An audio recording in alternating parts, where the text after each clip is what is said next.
بسم اللہ الرحمن الرحیم۔ باغ میں ملت کے ہے کوئی گلے رانا کھلا، احمد علیہ السلام سیرت و سوانح مرتبہ اے ولیم۔ منارت المسیح کی تعمیر اور مقامی باشندگان کی طرف سے مخالفت گزشتہ سے پیوستہ۔ لیکن ان سب حقائق کے باوجود تحصیلدار موتی رام نے 12 مئی سن 1903 کو منفی رپورٹ ڈپٹی کمشنر کو بھیج دی۔ انہی دنوں اس کے متعلق الحکم میں شائع ہونے والی رپورٹ درج ذیل ہے۔ منارت المسجد اور اس کی مخالفت۔ الحکم کی کسی گزشتہ اشاعت میں اس مینار کے متعلق جو جامع مسجد قادیان کی تکمیل کی خاطر اس کے مشرقی کونا پر بنایا جانا تجویز ہوا ہے اور جس کا ابتدائی حصہ قریباً 4,500 روپیہ کے صرف سے تیار ہو گیا ہے، ہم ایک آرٹیکل لکھ کر صاحب ڈپٹی کمشنر بہادر گرداسپور کو توجہ دلا چکے ہیں اور ہمیں کامل امید ہے کہ صاحب موصوف اس پر پوری توجہ فرمائیں گے۔ 8 مئی سن 1903 کو جناب تحصیلدار صاحب بٹالہ بھی اس مینار کا موقع دیکھنے کے واسطے تشریف لائے تھے۔ تحصیلدار صاحب نے موقع کو دیکھا اور فریقین کے عذرات کو تحریری طور پر لے لیا گیا ہے۔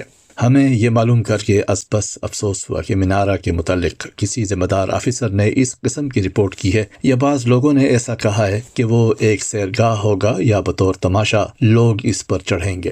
ہم اس مثل کی باقاعدہ نقل حاصل کرنے کے بعد اس پر مفصل رائے زنی کر سکیں گے، لیکن سردست اس افواہ پر اگر یہ سچ ہے، ہم کو یہ کہنے کا حق حاصل ہے کہ مسجد کی نسبت ایسی رائے ظاہر کرنا یہی نہیں کہ گورنمنٹ کو مغالطہ دینا ہے، بلکہ مسلمانوں کی مذہبی عبادت گاہ کی توہین اور ان کے اعتقاد پر حملہ کرنا ہے، کیونکہ مسجد میں تماشا گاہ بنانا حرام ہے۔ مسجدیں عبادت کے لیے ہوتی ہیں، نہ تماشا گاہ۔ اس قسم کا لفظ مسجد یا اس کے کسی حصہ کی نسبت استعمال کرنا خطرناک مذہبی دل آزاری ہے، جس کا اپیل ہم صاحب ڈپٹی کمشنر بہادر کی حضور کرتے ہیں کہ اگر مثل میں اس قسم کا کوئی لفظ ہو تو اس پر مناسب نوٹس لیا جاوے۔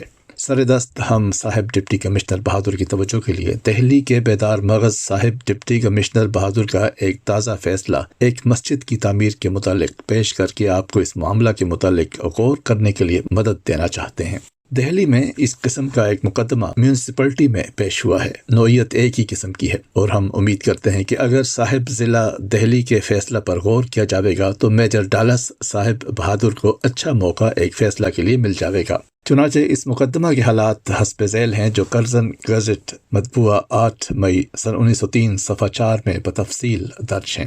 ہم کامل وثوق سے کہتے ہیں کہ حضور ڈپٹی کمشنر صاحب بہادر ضلع گرداسپور کے لیے اب اس فیصلہ کے بعد منارت المسجد کی تعمیر کا سوال بڑی صفائی سے حل ہو جاتا ہے۔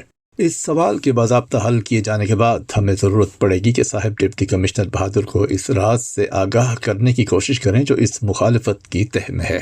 صاحبزادہ سلطان احمد خان صاحب بیرسٹر نے جو سول لائن میں رہتے ہیں، ایک درخواست اس مضمون کی میونسپل کمیٹی میں گزرانی کہ مجھے اپنی کوٹھی کے احاطہ میں ایک مسجد بنانے کی اجازت مل جائے۔ جس وقت وہ درخواست جلسہ میں پیش ہوئی تو سب سے پہلے دہلی کے سول سرجن صاحب بہادر نے اس کی مخالفت کی اور کہا کہ سول لائن میں مسجد کبھی نہیں بن سکتی۔ اس پر ایک مسلمان ممبر نے صاحب بہادر سے سوال کیا کہ کیا وجوہات ہیں جس سے آپ ایسا فرماتے ہیں؟ کیا کوئی میونسپل ایکٹ ایسا ہے جس سے سول لائن میں مسجد بنانے کی ممانعت نکلتی ہے یا خاص اور کوئی وجہ ہے؟ سول سرجن صاحب موصوف نے اس کا یہ جواب دیا کہ صبح کے وقت مؤذن کی اذان سے ہمارے آرام میں خلل پڑے گا، اس لیے ہم ہرگز اس بات سے رضامند نہیں ہیں کہ وہاں کوئی مسجد بنے۔ مسلمان ممبر نے اس کا نہایت ہی معقول جواب دیا اور بیان کیا کہ تمام دنیا میں صرف گورنمنٹ انگلشیا کو یہ بہت بڑا فخر ہے کہ اس کے ہاں اول درجہ کی مذہبی آزادی رعایا کو عطا ہوتی ہے۔ اگر سول لائن میں مسجد کو روکا گیا تو اس کے یہ معنی ہے کہ برطن اعظم کی حکمت عملی کو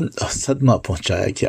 رہا اذان کا آرام میں خلل انداز ہونے کے متعلق، اس کا یہ جواب ہے کہ مؤذن کی آواز زیادہ سے زیادہ بیرسٹر صاحب کے احاطہ تک جا سکتی ہے، وہاں سے قریب ملی ہوئی ہے، کسی انگریز کی کوٹھی نہیں ہے۔ کوٹھی کے ایک طرف رسالہ پڑا ہوا ہے جس میں مسلمان بھی ہیں، ایک طرف قبرستان ہے، پھر نہیں سمجھ میں آتا آرام میں خلل کیوں کر پڑ سکتا ہے۔ اگر آرام میں کوئی خلل پڑنے کا اندیشہ ہے تو سب سے زیادہ انجن کی سیٹی سے خلل پڑنا چاہیے، حالانکہ اس کے خلاف آج تک کچھ نہیں کہا گیا۔ اس پر جدید ڈپٹی کمشنر صاحب بہادر نے، جو اول درجہ کے انصاف پسند اور رحم دل ہیں، مسلمان ممبر کی تائید ان الفاظ میں کی کہ بے شک گورنمنٹ انڈیا کو مذہبی آزادی دینے کا بہت بڑا فخر حاصل ہے۔ پھر دوران تقریر میں ایک ہندو ممبر نے یہ سوال کیا کہ آیا سول لائن میں کوئی مسجد بنی بھی ہے یا نہیں؟ اس پر دوسرے مسلمان ممبر نے یہ جواب دیا کہ ہاں، یعقوب خان صاحب افندی مرحوم کی کوٹھی میں مسجد بنی ہوئی ہے۔ اس کا جواب ایک ہندو ممبر نے یہ دیا کہ وہ صرف ایک چبوترا ہے، مسجد نہیں ہے۔ مسلمان ممبر کی طرف سے الجواب یہ دیا گیا کہ مسجد کے معنی جائے سجدہ ہے، یہ مسجد کے معنی جائے سجدہ ہے، گنبد اور مینار سے نہیں ہے۔ ہر شخص کی توفیق ہے، جس کی جو توفیق ہوئی اس نے ویسی مسجد بنا لی۔ غرض وہاں مسجد کا بنانا ڈپٹی کمشنر صاحب نے منظور فرما لیا اور صاحبزادہ صاحب کی درخواست پر یہ لکھا گیا کہ سائل کمیٹی میں نقشہ داخل کرے کہ کس طرز کی مسجد بنانا چاہتا ہے۔ ہم ڈپٹی کمشنر صاحب بہادر کے ممنون ہیں کہ انہوں نے اس معاملہ میں اس فراخ حوصلگی اور عالی ظرفی سے کام لیا جو برٹش قوم کا در حقیقت ایک تمغہ ہے، اور یہی صفت ہے جس سے برٹش قوم تمام دنیا کی قوم سے سر برآورتا ہے۔ الحکم نمبر 18 جلد 7 17 مئی سن 1903 صفحہ 8۔ سیرت المہدی میں اسی واقعہ کی تسلسل میں کچھ مزید تفصیل بھی ہمیں ملتی ہے، جو اس کی تفصیل و تاریخ کے ساتھ ساتھ حضرت اقدس علیہ السلام کی سیرت کا ایک روشن باب بھی ہے۔ حضرت صاحبزادہ مرزا بشیر احمد صاحب رضی اللہ تعالیٰ عنہ بیان فرماتے ہیں، بیان کیا ہم سے حافظ روشن علی صاحب نے کہ جب منارۃ المسیح کے بننے کی تیاری ہوئی تو قادیان کے لوگوں نے افسران گورنمنٹ کے پاس شکایتیں کیں کہ اس مینارہ کے بننے سے ہمارے مکانوں کی پردہ دری ہوگی۔ چنانچہ گورنمنٹ کی طرف سے ایک ڈپٹی قادیان آیا اور حضرت مسیح موعود علیہ السلام کو مسجد مبارک کے ساتھ والے حجرہ میں ملا۔ اس وقت قادیان کے پاس لوگ جو شکایت کرنے والے تھے وہ بھی اس کے ساتھ تھے۔ حضرت صاحب سے ڈپٹی کی باتیں ہوتی رہیں اور اسی گفتگو میں حضرت صاحب نے ڈپٹی کو مخاطب کر کے فرمایا، یہ بوڑھا مل بیٹھا ہے، آپ اس سے پوچھ لیں کہ بچپن سے لے کر آج تک کیا کبھی ایسا ہوا ہے کہ اسے فائدہ پہنچانے کا مجھے کوئی موقع ملا ہو اور میں نے فائدہ پہنچانے میں کوئی کمی کی ہو؟ اور پھر اسی سے پوچھیں کہ کبھی ایسا ہوا ہے کہ مجھے تکلیف دینے کا اسے کوئی موقع ملا ہو تو اس نے مجھے تکلیف پہنچانے میں کوئی کسر چھوڑی ہو؟ حافظ صاحب نے بیان کیا کہ میں اس وقت بوڑھا مل کی طرف دیکھ رہا تھا۔ اس نے شرم کے مارے اپنا سر نیچے اپنے زانوؤں میں دیا ہوا تھا اور اس کے چہرہ کا رنگ سفید پڑ گیا تھا اور وہ ایک لفظ بھی منہ سے نہیں بول سکا۔ سیرت المہدی جلد اول روایت نمبر 148۔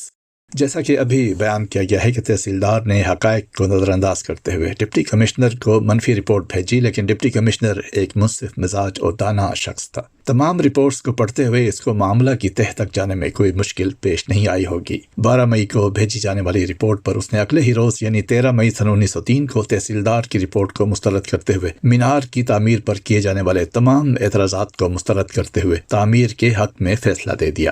مصنف لائف آف احمد اپنی کتاب میں منارۃ المسیح کی بابت اس کیس کے تفصیلی سرکاری ریکارڈ کو خود ملاحظہ کرنے کا حوالہ دیتے ہوئے لکھتے ہیں، I have seen the original file in the record office at Gurdaspur. Case number 17/4. Date of instituting 14th of the 4th, 1903. Goshwara 176. Number in General Register 1012. Miscellaneous file R.M. Batala. Life of Ahmad صفحہ 577۔ خیر، یہ محکمانہ کارروائی ہوئی اور غرض رکتے نہیں ہرگز خدا کے کام بندوں سے۔ جس کام کو خدا کرنا چاہے اور آسمان پر اس کا فیصلہ کرتے تو زمین والوں سے وہ کام رکا نہیں کرتے۔ بے شک روکیں پڑتی ہیں لیکن وہ عارضی ہوا کرتی ہیں اور دیکھتے ہی دیکھتے دھوئیں کی طرح غائب ہو جایا کرتی ہیں۔ بھلا خالق کے آگے خلق کی کچھ پیش جاتی ہے۔ 13 مئی سن 1903 کو انتظامیہ کی طرف سے مینار کی تعمیر کے سلسلہ میں فیصلہ بھی آ گیا کہ مخالفین کی درخواست درخور اعتراض نہیں سمجھی جا رہی اور مینار کی تعمیر کی بابت کسی قسم کا کوئی اعتراض بھی قابل توجہ سماعت نہیں ہے، اور یوں مخالفین کی یہ کوشش بھی ناکام ہو گئی۔ الحکم میں فیصلہ کی یہ خبر اس طرح دی گئی، ہم نہایت مسرت اور خوشی کے ساتھ خدا تعالیٰ کا شکر کرتے ہوئے اس خبر کا اظہار کرتے ہیں کہ ہمیں معلوم ہوا ہے کہ منارۃ المسجد کی جس قدر مخالفت کی گئی تھی وہ ضلع گرداسپور کے بیدار مغز اور دقیقہ رس جناب میجر ڈالس صاحب بہادر ڈپٹی کمشنر کی عدالت سے آخر بے سود ثابت ہوئی، اور آپ نے اس معاملہ میں کسی قسم کی دست اندازی کو بالکل غیر ضروری سمجھا، جیسا کہ ہم نے اپنے اخبار میں صاحب موصوف کی بیدار مغزی اور معدلت گستری سے امید کی تھی۔ وہ امید پوری ہوئی اور ہماری تحریریں اس معاملہ میں نتیجہ خیز ہم اس مثل کی نقل کے حاصل کرنے کی سعی کر رہے ہیں۔ باضابطہ مصدقہ نقل مل جانے پر ہم صاحب ڈپٹی کمشنر بہادر کا اصل حکم شائع کرنے کے قابل ہوں گے۔ بہرحال ہم سلسلہ عالیہ احمدیہ کی طرف سے اپنے مخدوم مجسٹریٹ ضلع کے شکر گزار ہیں کہ انہوں نے ہماری معروضات پر، جیسا کہ آپ کی تشریف آوری پر ہم نے توقع کی تھی، پوری توجہ فرمائی اور ہماری مذہبی آزادی اور مذہبی عبادت گاہ کے جائز حقوق کی حفاظت فرما کر اپنی انصاف پسندی اور بے رو رعایت پالیسی کا ثبوت دیا ہے۔ ضلع گرداسپور کی رعایا کو ایسے ڈسٹرکٹ مجسٹریٹ پر جس قدر ناز ہو وہ کم ہے۔ منارت المسجد کے روکنے میں ہمارے مخالفوں نے پوری کوشش کی، مگر خدا تعالیٰ نے ان کو اپنے ان ارادوں میں پورا ناکام و نامراد رکھا، والحمدللہ علی ذالک۔ ہم صاحب ڈپٹی کمشنر بہادر کی ذات سے توقع کرتے ہیں کہ وہ آئندہ کے لیے ایسی سازشیں کرنے والوں کا پورا لحاظ رکھیں گے۔ پبلک کے امن میں خلل اندازی کرنے کا انہیں موقع نہ دیا جائے گا۔ ہم یہ امر آپ کی توجہ کے لیے پیش کرنے کا ارادہ رکھتے ہیں کہ بعض آدمی اس قماش کے یہاں موجود ہیں جو ہمیشہ ایسے ہی جوڑ توڑ میں لگے رہتے ہیں۔ بہرحال ہماری قوم کے لیے یہ بہت بڑی شکر گزاری اور خوشی کا موقع ہے جو صاحب ڈپٹی کمشنر بہادر گرداسپور کی بیدار مغزی سے ان کو ملا ہے، اور سب سے زیادہ ہمارے لیے کہ ہماری تحریریں مؤثر ثابت ہوئیں۔ الحکم نمبر 20 جلد 31 7 مئی سن 1903 صفحہ 9 کالم 1-2۔ روزنامہ الفضل انٹرنیشنل ہفتہ 17 جون سن 2023 صفحہ 3۔